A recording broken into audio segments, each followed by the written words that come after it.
అలాగే మనం మిక్సీ పట్టుకున్న ఆవాలు, మెంతుల పొడి కూడా యేసుకొని, ఒకసారి స్పూన్‌తో మిక్స్ చేసి, మళ్ళీ ఒకసారి మిక్సీ పట్టుకోవాలి.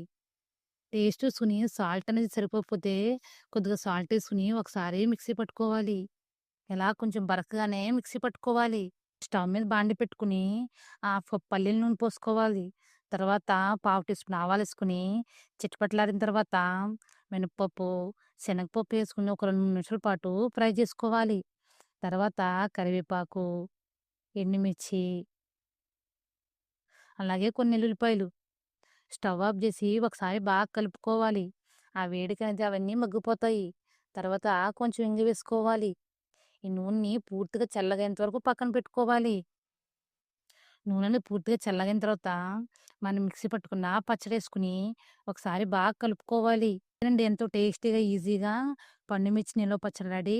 మీకు ఎవరికన్నా నచ్చితే గనక ఒకసారి ట్రై చేయండి. అలాగే విడిపోయిన ఒపీనియన్‌ని కామెంట్ సెక్షన్‌లో తెలియజేయండి.